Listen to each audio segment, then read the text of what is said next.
Before I begin, I want to thank the Ecological Landscape Alliance for this opportunity to speak with you about a subject that's facing rural, suburban, and more urban communities than ever before.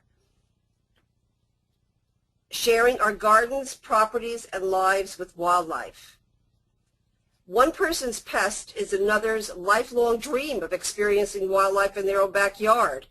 Even a much-desired predator for white-tailed deer here on the East Coast would be the wolf, but they're having what I call, well, a public relations problem with farmers and many people with children and small pets who have built their homes next to forested properties. But like everything in nature, it's a balance. They were here first, but it is us encroaching into and destroying their habitat that's messing around with the balance of food, access to water, and places for them to give birth and raise their young. It's also up to us to deal with the consequences, to offer solutions, and hopefully make it better so we can coexist. The most common response I hear when I'm asking potential clients or a group what their biggest gardening concern is, well, the answer is resounding. It's deer. So, here he is.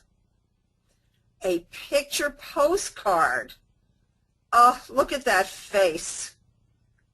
So, what's the problem?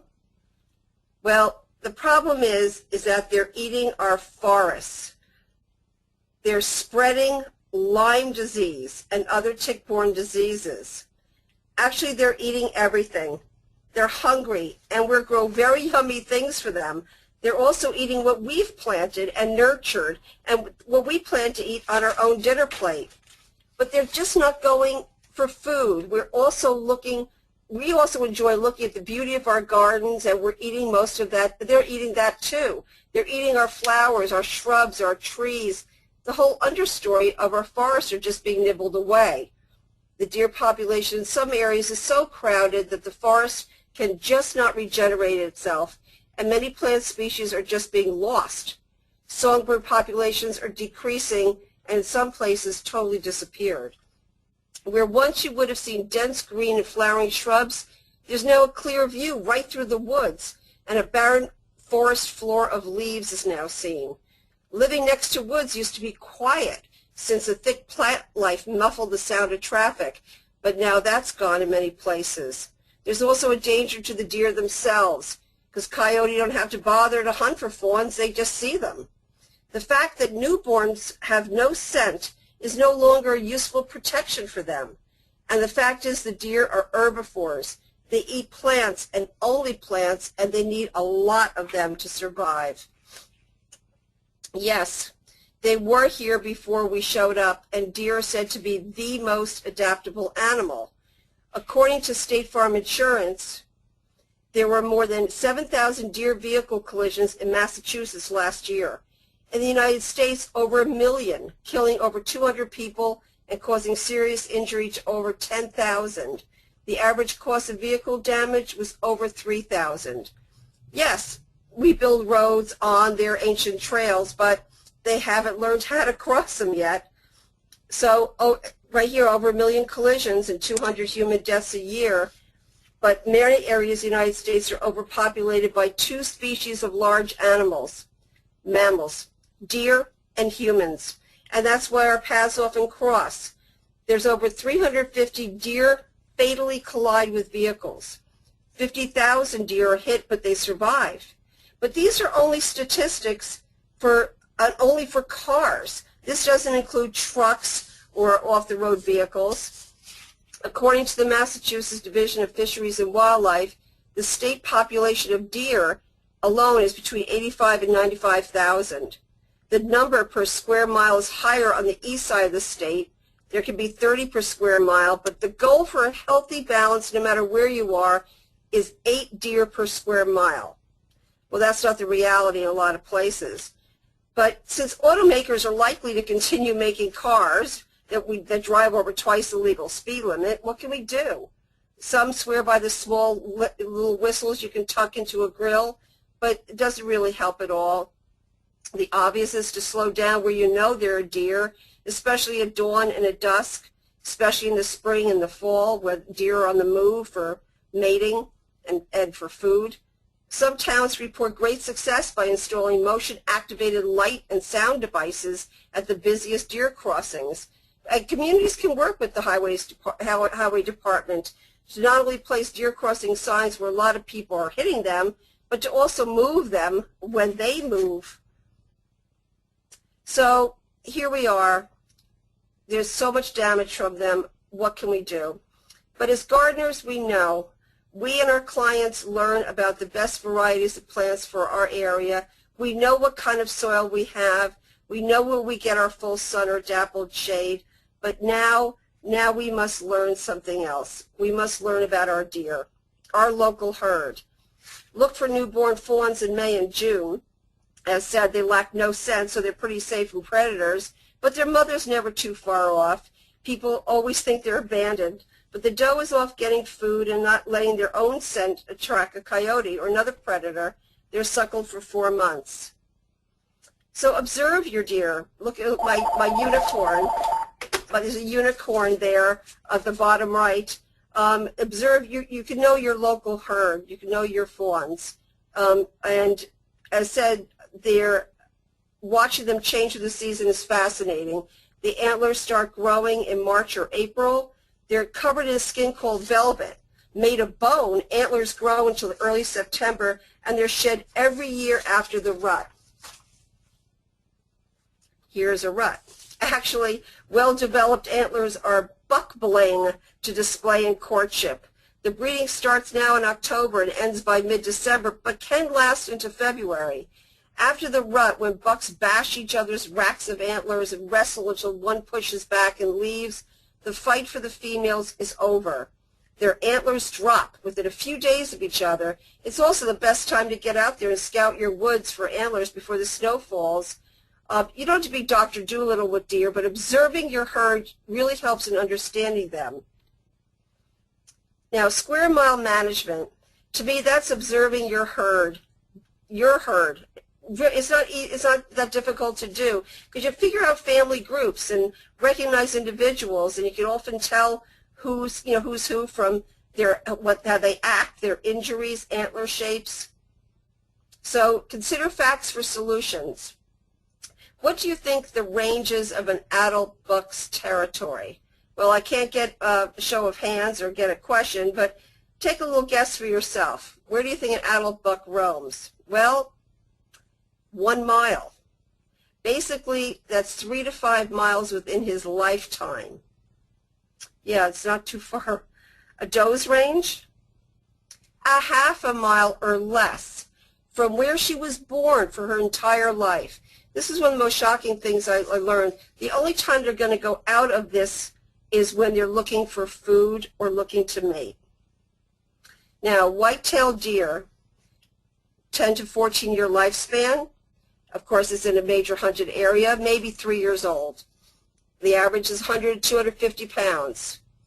7 months, they have 1 to 3 fawns. When they run 30 miles an hour, but they can leap 10 feet high. I always laugh when I see 6-foot-high garden fences. Ecologically viable, 10 per square mile. So we're hearing the 8, we're hearing the 10. If they have a healthy food source, about 10 could survive very well. Their food. Well, the whole thing is 5 to 10 pounds a day for an adult buck. That is a lot of food. They eat twigs, vines, woody plants, acorns, leaves, weeds, flowering plants, fruits, crops, your garden. Their dessert, lilies, hosta, and honeysuckle. And don't feed the deer. Some people think they're really helping.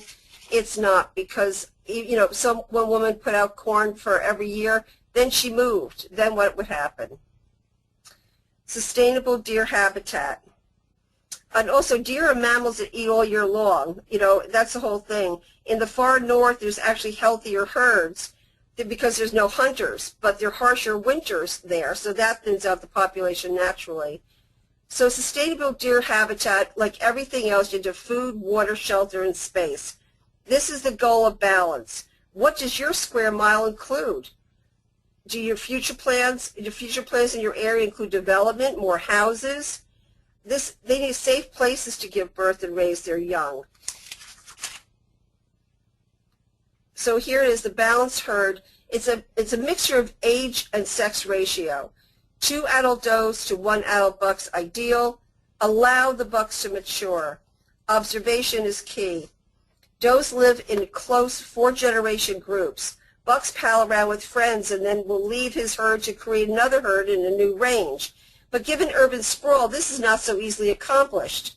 For this reason, hunters should really pass on taking young bucks. Wildlife biologist Kip Adams, along with Quality Deer Management Association, explains the older does tend to select older mates. If the older bucks are not available for them to mate, they'll spend time searching for them, only breeding with younger bucks if they absolutely must late in the season. Of course, that does not produce the best, strongest, healthier results. So population predators. This is about culling, people hiring sharpshooters. They trap and they trap and transfer them, move them. They've injected contraception and birth control put into corn.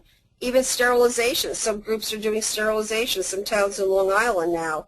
They're all costly. Some are not even legal, and sometimes not as effective. Wolves, native wolves, the red or gray mix, they have not been able to come back. Although coyote, bobcat, bear, and wolves are seen here. I'm in upstate New York. Some animal groups feel there's a strong enough prey base and habitat for reintroducing wolves, but many wildlife officials say it would not be socially feasible. But despite that, wolves have been seen. I'd like to stop here to see if there's any questions, Penny. Yes. Yes. We've gotten a few. I apologize for the feedback problem that you. Have you any effective repellent, Margaret? Yes, I'm going to talk about that. Okay. Okay, so repellents and anything else right now, or I'll keep going? Why don't you keep going and we'll cover it in the next section. You got it. Okay, the H word, hunting. The sound of gunfire causes the deer stress. Well, everybody's stress. A few years ago, I studied the herd where I lived, and a few years later, it was balanced and dreaded the idea of just one hunter messing it up. But it happened. Oh, Penny, I can hear your feedback now. But yes, I know the hunter could care less. He just wanted the deer's head. But I knew the buck that he killed. It was like you losing a pet. And it was the only alpha buck in the area. The eldest doe of the herd brought her twins to my backyard a few months before. That's the whole thing. They're like pets when they know an area. I do understand hunting for food, but it's beyond me to have a stuffed dead animal's face in your home looking down at you, but that's my personal thing. But I've learned to respect hunters and bow hunters, especially for their knowledge and understanding that to get a clean kill so the animal doesn't suffer. But it was my love for deer that led me to learn more. And the Quality Deer Management Association, I was one of their only non-hunting members that attended their course and became a deer steward. But there's much discussion on how to reduce overpopulation herds. This is where the legal, or, ethical, moral, and emotional issues clash on all sides. Hunting's big business is recreation and tourism dollars. So that means that many hunters don't want to wait even one season for bigger bucks. But the whole thing is, they should. Because, see, she's not the target. It's not the meat. And that's what it should be for. She's not the goal. Both sexes have edible meat. Adult bucks are the target for their trophy head on the wall. But doe reduction programs that town boards can pass, like the Earn-a-Buck system, forces hunters to prove they've killed a doe before they can legally take a buck. This will help the overpopulation explosion, and this will help make stronger bucks. So, because it's not just meat to feed the family. One deer can yield 200 meals. So it doesn't really add up. But she's not the goal. Hunters are required by law to use the meat of what's killed, but that's not always happening. So people do post signs asking, they should ask for permission to hunt on your property. State-organized deer task forces and community involvement can make a difference to set goals of how many, please take more does than bucks. And there's also signs to ask for permission. You can ask a hunter, please ask permission to, please do hunt on these acres. We need to reduce the population here, but not over here because we need to balance our herd.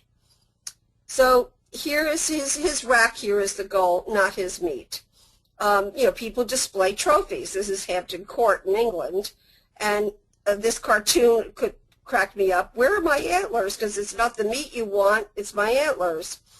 But there was a woman who sent me this sketch because she knew that my alpha deer Bob got it. So, but the thing is that one hunter in a very balanced population can drastically alter it. Legal hunting, is just a wonderful thing, and hunters are very important to know a good hunter for in case a deer is injured or to help them out an overpopulated area. So here's a chart that I've used, I've given to people and to hunting groups and to people to know their deer. And non-managed hunting easily triggers increased herds. So this is the way it's really good to be able to work with hunting programs in the town. So the way in which a much-needed hunt can be handled in a positive way has to do with communication. Vassar College in 2010 and again this year did it the wrong way.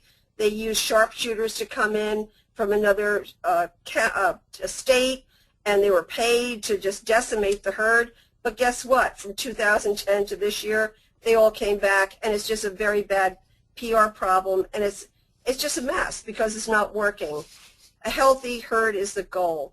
Knowing that, how many does to take out. They're the ones having the babies, so that's what we need to get. Reaching out and educating ourselves surrounding local hunters and have oversight of that kind of the hunt.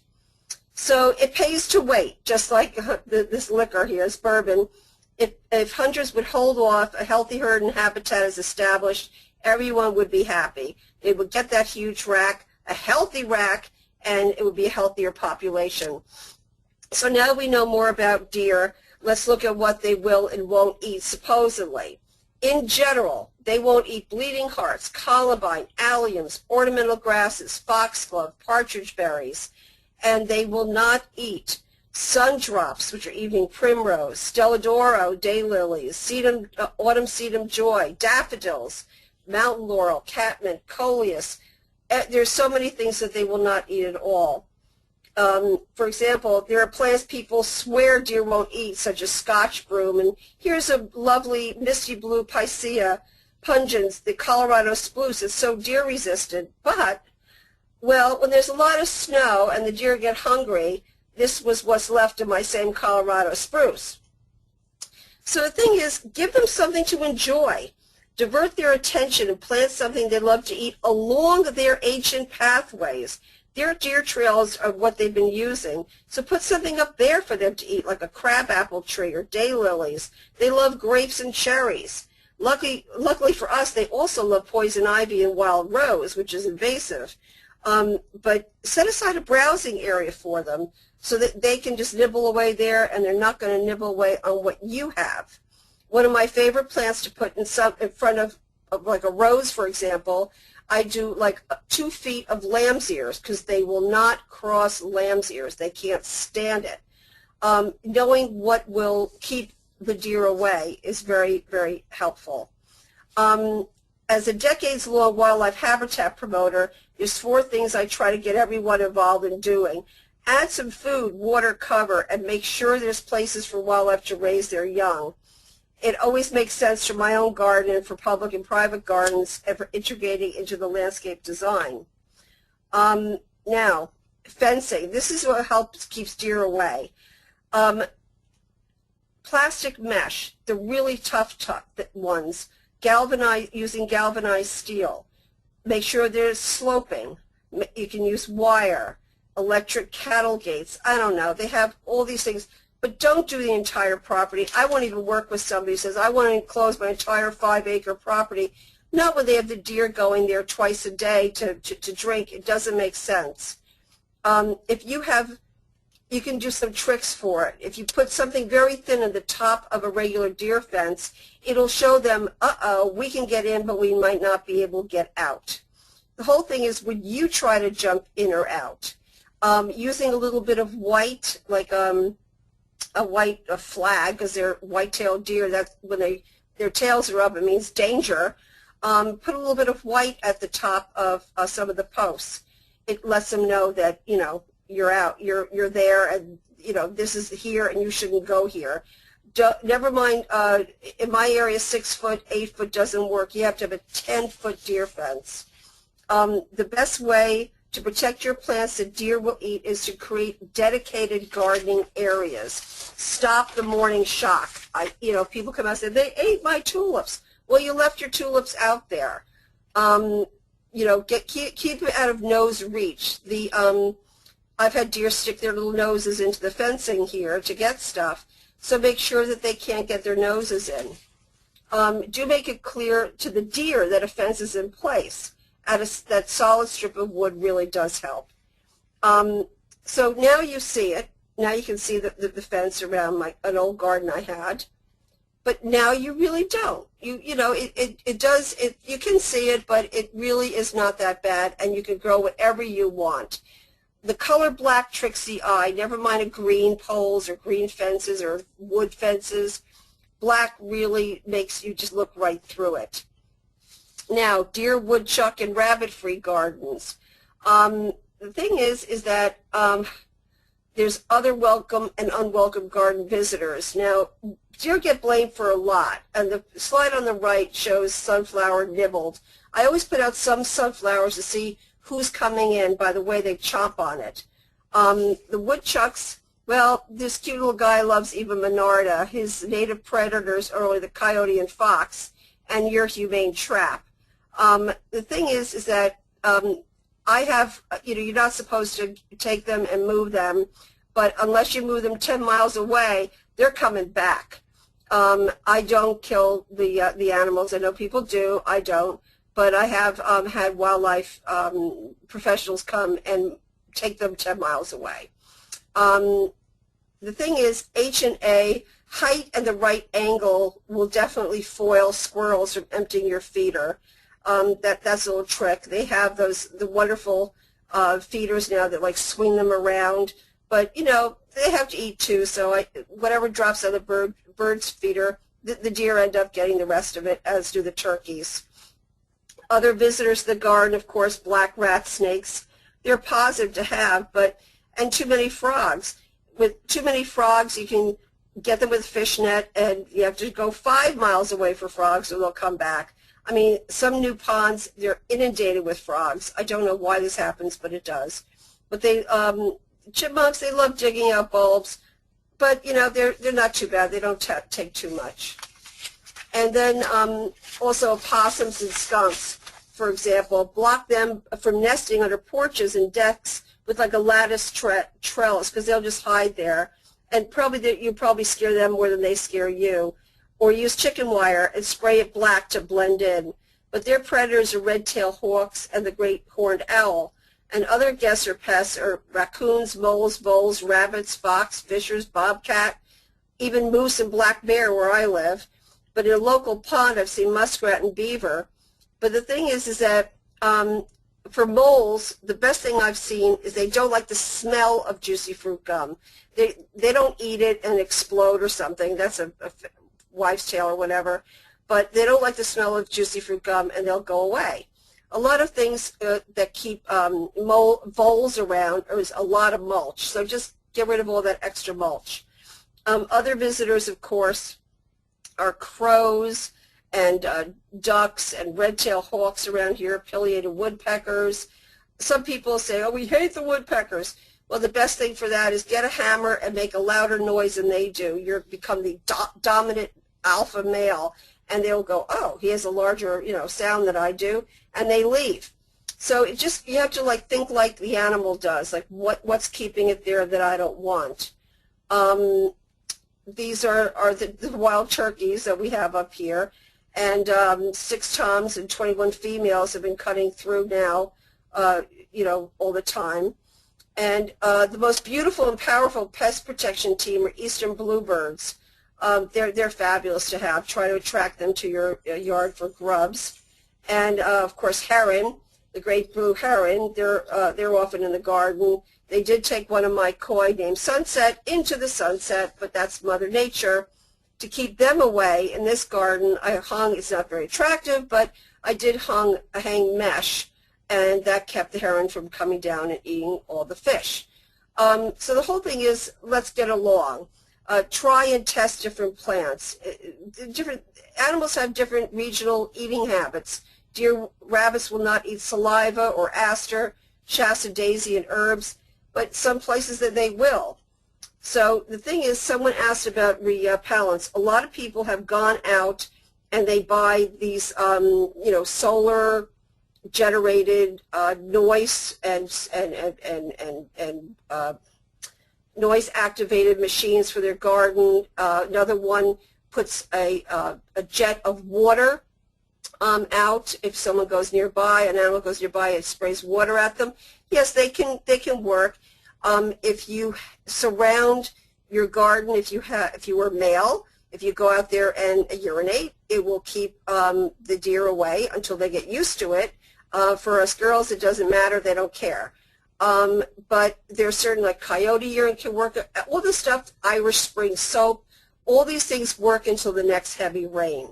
I think the best thing to do is to keep plantings that they don't like, that they won't cross, like lamb's ears, in front of things that you want to keep, and plant things for them where they rather stay safe. And you can put sprays on them, like Dawn dishwashing liquid and some cayenne pepper. There's all kinds of things of that sort you can purchase in the store. But then again, why go there? Why there's such a plethora of plants that you can put in your garden that they will not eat, that are beautiful. So I don't understand why you just don't stick with that. And if there is some special perennial that you know they're going to be eating, like I have roses. I have 4 roses in my garden right now and the deer walk right by because they won't. I have other things planted in front of them that they won't bother to step over to get. So it's thinking like them. Pretend you're a deer and you're trying to reach over to get something, and if you can't get by, then they can't get by either. Then I just want to say this timeless poem is posted in Central Park Zoo in New York City, and it has the sign here: "Treat each animal sacred, each minute our last." But the poem says this is by the polar bear habitat. "Treat each bear as the last bear, each wolf the last, each caribou, each track the last track. Gone spoor, gone scat. There are no more deer trails, no more flyways. Treat each animal as sacred, each minute our last. Ghost hoofs, ghost skulls, death rattles, and dried bones. Each bear walking alone in warm night air." And that's by Gary Lawless. So to conclude, we do share our homes with many native animals. The saying, "they were here before us," is true. And we need to not only be aware of their presence and how they impact our lives, but we should also care about these large, beautiful mammals. Observation, negotiation between all stakeholders, and compassion are all needed. The education about healthy herds, and to please cull the females. They're having the babies. This will really cut down the overpopulation, because we determine what will happen to them, since we are the stewards of their land. Thank you very much, and I'd be glad to take all questions. And here's my my Gmail, my email account is iamfordeer@gmail.com. Please feel free to send me any questions, and we can be in touch. And on Facebook, I have a page for deer, and of course, can continue to answer questions and give you some charts and ideas, some recipes for sprays. Alrighty. Have you found any effective repellents? As I said, yes. Certain things are effective for a short-term period. As I said, male urine, coyote, every kind of spray. You can put egg whites out there and just leave eggs in a bowl. But of course, whenever it rains, it takes it away. And then they get used to it, and they're like, so what? You know, it smells, but I'll eat it anyway. If they're hungry enough, if they're starving to death, they're going to eat, just like I showed you that that evergreen. I've heard that folks are using millergonite. I can't pronounce that. I know what it is, but some effective concerns about heavy metal content. Yes. Well, it's funny. Heavy metals or any kind of major minerals are good for the deer, but as I said, it does work for a short period of time, but it's not the be-all and end-all. I would. It's like if you're trying to garden in Arizona, you don't want. You know, you have to look at what plants that are going to thrive in the area that you want it to. And in the middle of all that, because like, I mean, I love roses. I'm not giving up roses, and they haven't eaten one rose. So it can be done as long as you have it. I have my roses where I can see from my window, but I have some ornamental grasses around them, so they're not going to go past that to get my rose. It's blocking their view. It's like a natural fence. Do you have any criteria which you evaluate the many varied deer spray programs that companies are offering? Well, the criteria I've run into is a lot of people saying, oh, this really works, I love it, and then they say, you know, it did work for a while, but it doesn't work at all. You can go into any nursery, and there's like Deer Off, you know, all kinds of different kinds of products, the sprays. If you go out there after every misting and you want to go out there and spend the money on these products, then yes, you can have the most gorgeous, you know, field of lilies if you want to go out there every other day. I mean, a lot of people and organizations do. There's a place called Constitution Island across from between West Point and Cold Spring, New York, where they literally go out there and have someone spray. Because they want these historical lilies not to be eaten by the deer. But, you know, it's just, I personally think that that's, I wouldn't bother with it. I grow my lilies, but I have other things under, you know, that's protected by fencing. But yes, I mean, all that stuff will work for a while until the deer gets used to them. What is happening with move towards birth control versus salt licks? Is this a viable option? Well, think about it. The deer has to be caught, brought into the vet. It's expensive. As I said, I'm looking now in Long Island, out by at the very end. I think it's the North Forks area. They're literally doing that. The town is voted. The taxpayers are allocating the money, and they're capturing deer. Capturing the females, sterilizing them, and putting them back out there. You know, I don't see why this is you know, if you have the money to try to do it, I think it makes sense. They have bucks out there. You have to get 2 and 3 does, the hunters have to, in order to take a buck.